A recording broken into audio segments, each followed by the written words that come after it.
नमस्कार मंडळी, सुदीप तुमचं स्वागत करतो का नवीन मुलाखतीमध्ये। तर आज आपण कोल्हापूरमधल्या रामानंद नगरमध्ये। तर असेच मित्रांनो, म्हशीची मुलाखत घ्यायला आपण एक हिंद केसरी म्हैस जिने एक ऐतिहासिक मैदान केलेत, एक इतिहास घडवलाय। तर ती म्हैस आहे मित्रांनो गोकुळ। तर आता त्यांच्या मालकांसोबत आता आपण चर्चा करणार आहे त्या म्हशीचे संपूर्ण इतिहास। जी म्हैस आता सोशल मीडिया जसं चालू झाला तशी ही म्हैस बंद झाली, त्यामुळे नाव कुठंतरी एक काळाच्या ओघात हरवून गेलं। ते नाव आता आपण हळूहळू आपल्या मुलाखतीच्या माध्यमातून तुमच्यापर्यंत पोहोचवायचं आपण काम करणार आहे। तर आता आपण सुरुवात करूया। आपल्यासोबत मालक आहेत, रायडर आहेत, तर संपूर्ण त्याची शिस्त करणारी सगळी माणसं आहेत, हितचिंतक आहेत। तर आता आपण सुरुवात करूया। तर मामा पहिला तुमचं नाव सांगा। मारुती शिवराम पवार। तुमचं आता व्यवसाय काय? व्यवसायाचा हेच जनावरांचाच। जनावरांचाच। आता तुम्ही हे गोकुळचं मालक आहे बरोबर? तुम्ही आता ह्या क्षेत्रात म्हणजे कसं आहे, ही गोकुळ तर तुम्ही आता नंतरची म्हैस आहे बरोबर? पण ह्याच्या आधी तुमची सुरुवात कुठनं झाली? म्हणजे वडिलोपार्जित नाद आहे का? वडिलोपार्जित त्यांच्या म्हशी नुसते पाळलेल्या, त्याच्यात नाद काय नव्हता, शर्यतीच नव्हता, पण दूध खायपुरतं, दूध खायापुरतं एक म्हस पाळलेली बरोबर। मग आता काम नाही धंदा नाही म्हणून ह्या व्यवसायात पडलो आणि मी कुलो काम करून केला, टिंबर माईकला हमाली काम केलंय। हमाली ते काम करून हे सगळे जनावर सांभाळत। माझं आता हे जवळजवळ माझं 35 वर्ष 40 वर्ष असेल, बस 40 वर्षाचं नाद लागला त्याच्या आधीपासून नाद आहेच। मग आता सगळ्यात पहिली म्हैस तुम्ही शर्यतीला पळवायला कुठली काढलेली?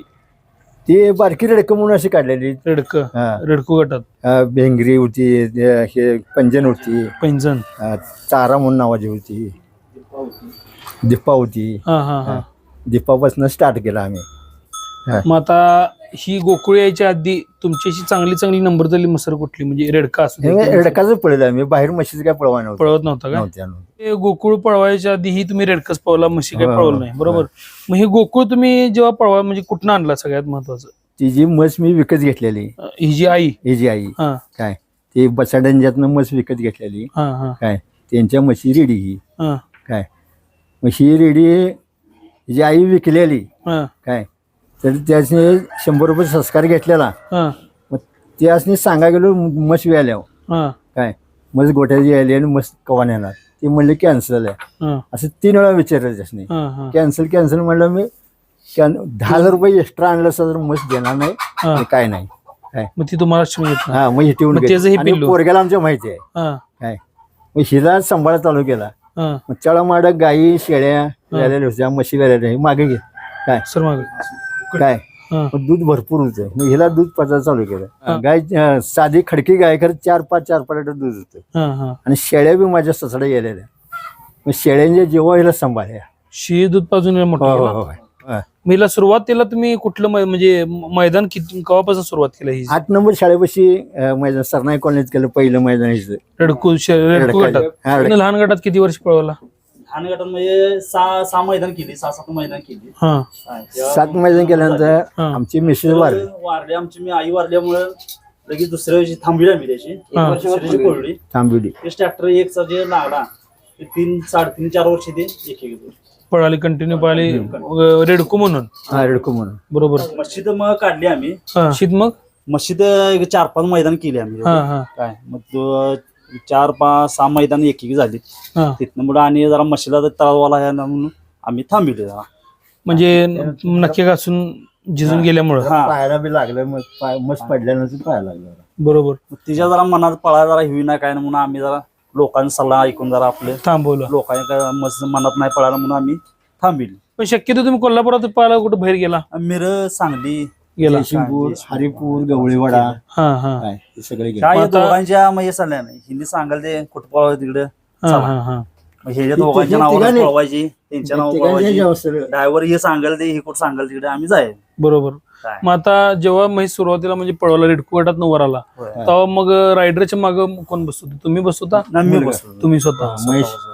मग आता तुमचं जरा अवघड होत असेल की कुठं तर जायचं आवरायचं झालं, बाहेर गावं काढायचं म्हणल्यावर कसं जायचं? काय सगळं आवरायचं, काय सगळं आवरून आम्ही मित्र दोघं आवरून सगळं जायचं आम्ही टेम्पो। नाहीतर मस्त बाहेरच्या सोडू देते, आता शांत आहे सोडा, आता शांत, पण बाहेरच्या सोडू देत होती कपडे घालायचे, त्यांचं कपडे घालायचं येत होती, काय बोलायचं नाही, शांत कपडे घालायचे, शर्ट घालायचं, आवाज काय बोलायचं नाही, आवाज ओळखला की मारायच्या बरोबर मारायचं होती। तेवढा आहे. कसं आहे, हे नाद करणाऱ्या माणसानं कायम घरातच सकाळ संध्याकाळी तू कुठं जग फिरून ये पण संध्याकाळी घरात यायचं. दिवसभर तू कुठं पण जग फिर.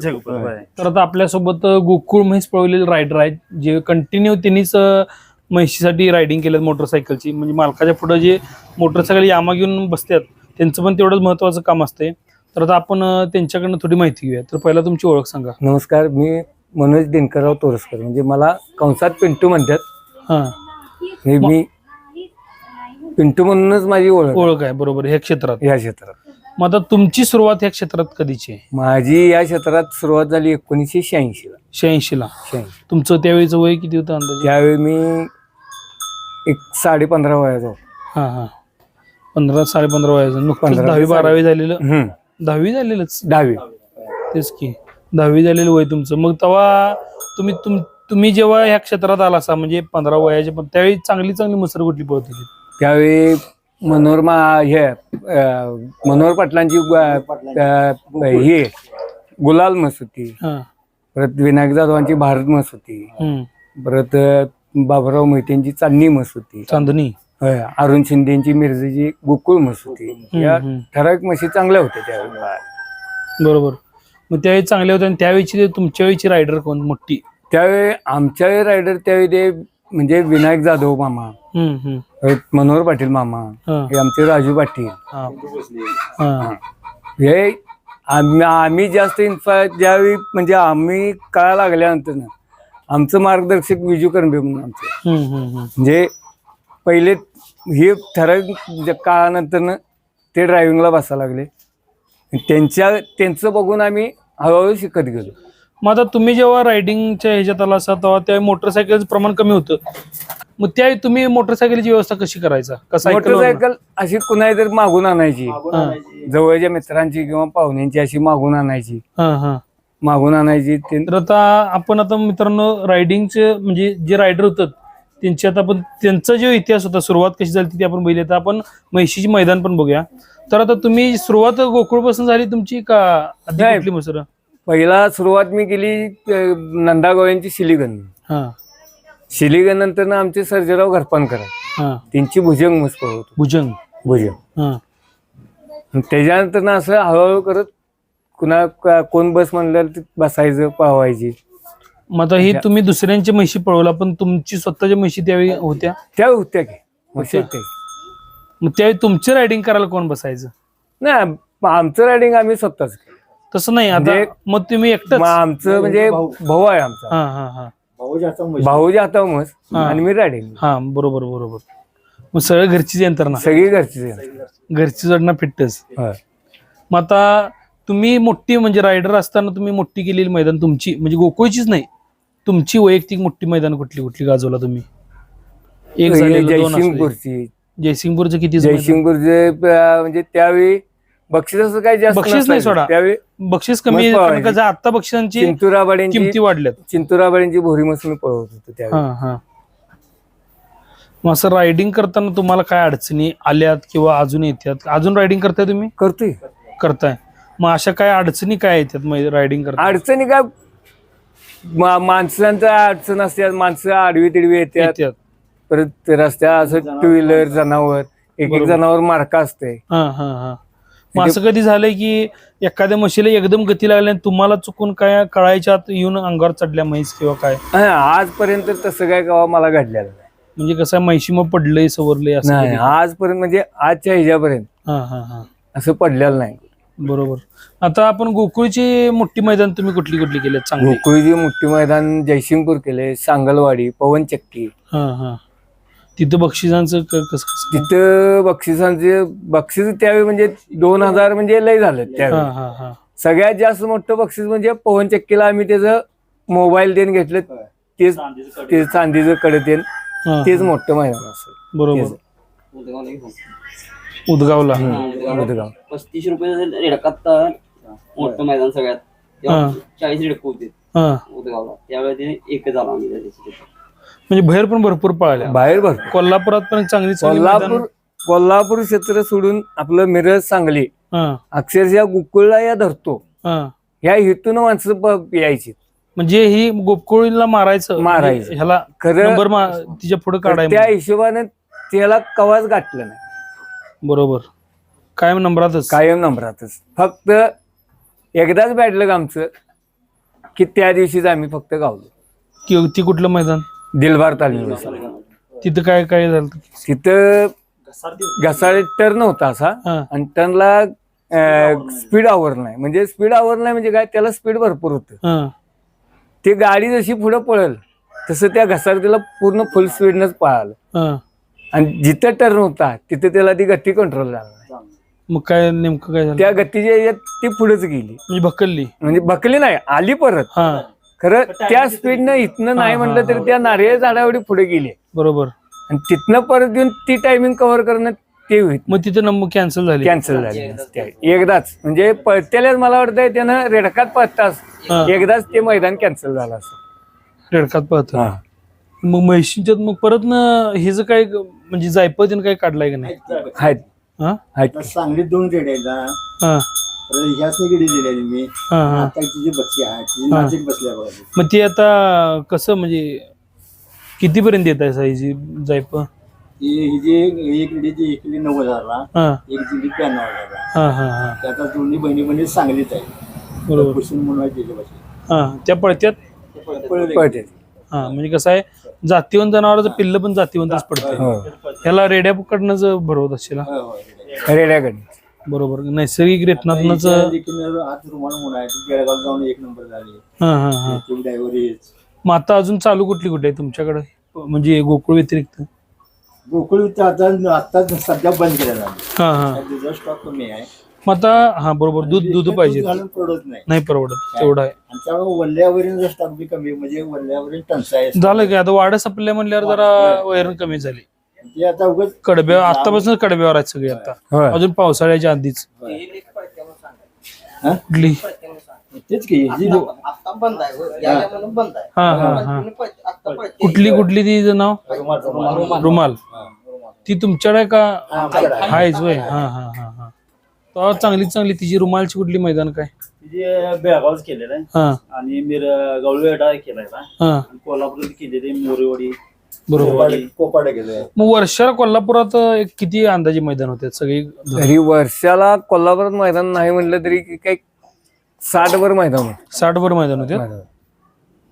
मग एकूण हिशेब काढला म्हैशीचा गोकुळचा, तर 1 ची धरूया, 2 ची धरूया, 3 म्हणजे 3 पर्यंत नंबर असतील बरोबर. होय. मग 1, 2, 3 पर्यंत असे किती नंबर झालेत अंदाजे? 2चा जसं मी पळवायला सुरुवात केली, हा हे ज्यावेळी मी 6 महिन्याचा असल्यापासून त्याला पळवत होतो, बरोबर.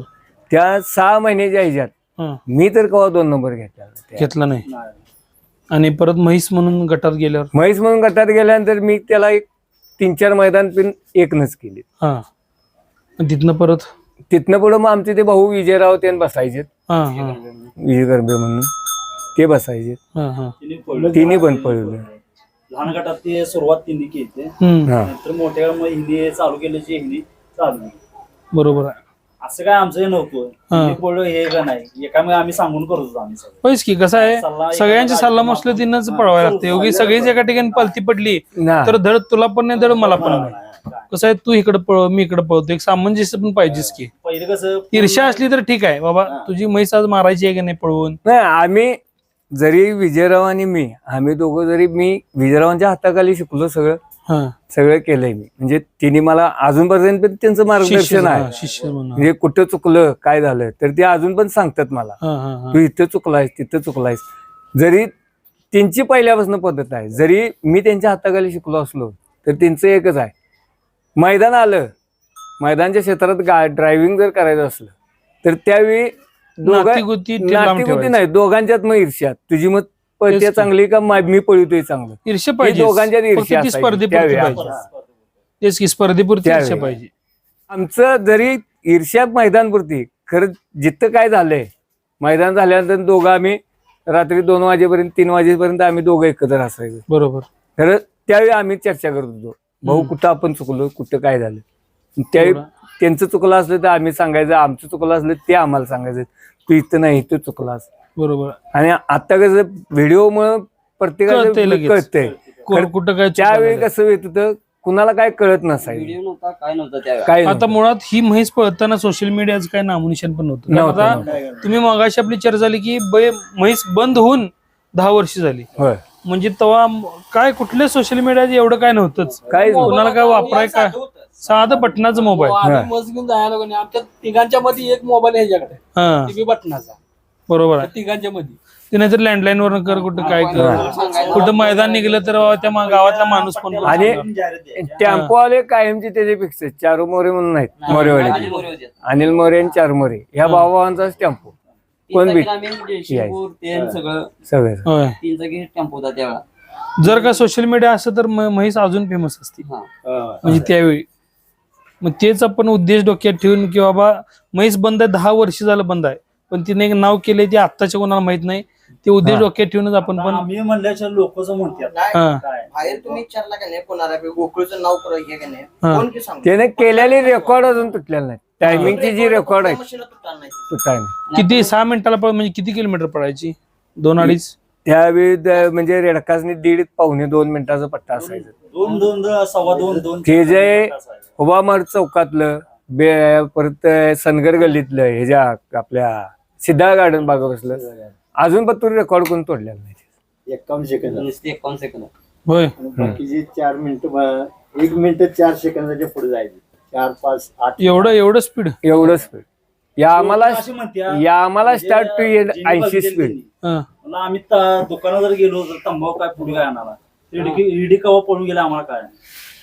आम्ही गाडी बसला आम्हाला कळत नाही होय. काय जी बघणार ती लोक सांगतात. मग काय सुटलं म्हटलं की नाही गाडी सगळं घरातलं येणं चल म्हटलं की नाही चल म्हटलं सुटली बा. काय झालं ज्याला वर्षाला गेल्यानंतर काय ती गाडी साईडला गेली ही पट्टा शिवून मागे गेली आणि जनरल गाडी धरून मग पुढे नंबर झाली. पट्ट्यामध्ये जायचं काय आम्ही मग चाचीतच गेलो चाचीतच गेले आणि संध्याची वेळ होती त्यावेळेला म्हणजे 6:30 वाजले. तरी सर म्हैस टायमात जाऊन येतो. त्यावेळेला मला चांदीचं कडं याशनी मिळालं ड्रायव्हर्सनी मोबाईल त्यानं मला रेव्हन्सचा त्याला मला बटनाचा मोबाईल. बटनाचा मोबाईल. बरोबर. तर मित्रांनो आपण आता एकंदरीत गोकुळचा संपूर्ण इतिहास बघितला. रायडरांनी जे काही कष्ट केले गोकुळसाठी, मालकांचं काय कष्ट होते, संपूर्ण किस्सा तर आपण बघितलंच. तर मित्रांनो आता ही म्हैस गोकुळ म्हैस आहे ती आता रेडकात तर भरपूर पाहिल्या, पण आपल्या आता नेमका आकडा किती आहे तो आता आपण बघूया. 1 नंबराचा 2 नंबराचा असेल किंवा म्हैशीचा आपण एक ऐतिहासिक मैदान म्हणजे एक ऍक्सिडेंटल मैदान म्हणजे जी म्हैस पडल्या किंवा भकलल्या तरी सगळं ती म्हैस नंबर झाल्या असं कुठलं मैदान त्यात आपण रायडर्सने विचारल्या. सांगली एकूण तिची 1ची मैदान 71 आहे. 1ची मैदान 71 मैदान 1 झाले. 1ला 71 हे किती वर्षाच्या वेळेत? 3 वर्ष आहे. 3 वर्षात. आणि सांगलीला 100 फुटी रोडला आम्ही पळायचो. 100 फुटी रोडला पळताना काय झालं टर्न होता असा आणि त्या टर्नला एक कोण पण पोरगा असून त्यानं उसाचा बुरकुंडा असा टाकलेला. ज्या स्पीडला आलत त्या स्पीडला त्या बुरकुंड्यावर पाय पडलेला. बरोबर. तो बुरकुंडा वर उडला त्याचे 3 तुकडे झालेत. आणि ज्यावेळी ह्याचा पाय पडून जे निसटले हे गोकुळ इथनं कमीत कमी नाही म्हटलं तर त्या स्प्लेंडर एवढं जाऊन पट्टा पूर्ण करून इथनं एक 10-15 फूट घसटत जाऊन 1 न झालतं. म्हणजे घसटून पट्टा पूर्ण झालता त्याचा. म्हणजे रेषेवर येऊनच पडली. बरोबर. रेषेवर येऊन पडली रेषेवर. तरी नंबर झाली तरी पण 1लाच झाली. 1लाच. आणि काय लागलेलं पूर्ण मस्त चालटलेली एक साईड पूर्ण चालटलेली. त्यावेळी 3 महिन्याची गाभण होती त्यावेळेला. तिथनं परत औषध पाणी करून आम्ही प्रल्हाद चव्हाणांच्या इथलं मैदान केलं. 8व्या दिवशी मैदान केलं. एवढ्या जखम कव्हर झाली. जखम पूर्ण बरी करून माणसं म्हणतो तिथ पळणार नाही तरी पण त्यातनं 1ला झालं. माणसाची वाटत होती ती रुकाल पळायला नाही. आम्ही सगळे जण नियोजन केलं काव बिव लावून सगळे रुकू पळून आलं तर कळालं नव्हतं. म्हणजे ती म्हैस कळायला लवकर माणसं कावच लावून जखम दिसणार आणि लाल भडक दिसणार हे बाजारात दिसणार म्हणून लाल भडक काव मग ती पंच घेऊ दिलं नसत जर का जखम आहे म्हणून. नाही तसं काय नाही नव्हतं का? लोकांनी काय वाटणार एवढं झाले आणि हा म्हणजे बरोबर बरोबर ह्यांना जरा सगळं ह्यांना दया नाही म्हणणार. हा आता आमचं कसं आहे, आमच्या असोसिएशन मुळे ठराविक नियम ते चांगले झाल्यात, असोसिएशनचे पदाधिकारी पण चांगले आहेत, पंच पण आमची पंच कमिटी बॉडी बिडी सगळी चांगली. होय. गवळवाडीला ज्यावेळी पळालं, वळाय गेल्यानंतर त्याला काय म्हणजे त्यावेळी कळालं नाही. त्यावेळी आमचे भाऊ विजयराव बसलेले गाडीवर गेलं, पळून वळाय गेलं, वळून परत बाहेर गेलं. डोंगराव गेलं, डोंगरावर विजोग म्हणले काय म्हणलं उत्तर म्हणले, जोर म्हणलं माड बघतीया तर मी काय उत्तर चल म्हणलं नुसतं गाडी. गाडी लागलं असं असे चढली जाऊन पुलावून खाली उतरली हायस आणि सरळ लागली.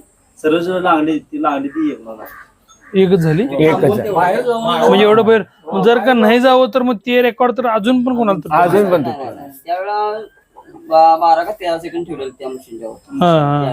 एवढं बाहेर जाऊन डोंगरात जाऊन जर का नाही होत तर एक 30-40 सेकंदाचा फरक पडला असता आरामात.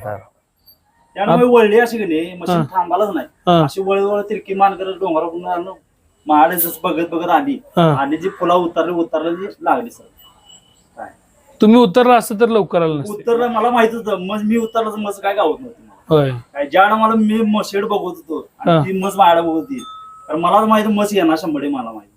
बरोबर. काय विजय कमी जा म्हणले काय उतरवून मी काय उतरणार नाही म्हणलं चल म्हणून त्या नादात ते मस आली. तुमच्यासाठी गाव नाही इतिहास. त्यावेळेला मैदान ते चांगलं झालं होतं त्यावेळेला. असं होतं मशी त्यावेळेला सगळ्यात टॉपच्या होत्या.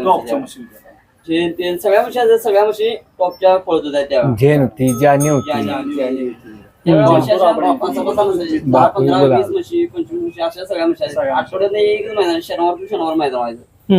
आता हे रोज मैदान चालू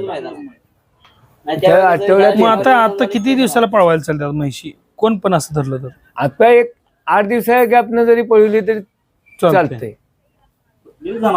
विश्रांती खरं आता 8 दिवसाचा गॅप मिळतच नाही. काय काय सांगायचं, आज आज पळली उद्या पळवायची, उद्या मग पळवायची. नक्की पाक झिजूनच जात असतील. मग ते भिजून झाली की मग घरात बांधून ठेवा. तर तुम्हाला ही मुलाखत कशी वाटली तुम्ही कमेंटमध्ये नक्की सांगा. तसं आपण तुम्हाला अजून कुठल्या म्हशीची मुलाखत हवी असल्यास तुम्ही नक्कीच कमेंटमध्ये नाव टाईप करा. धन्यवाद.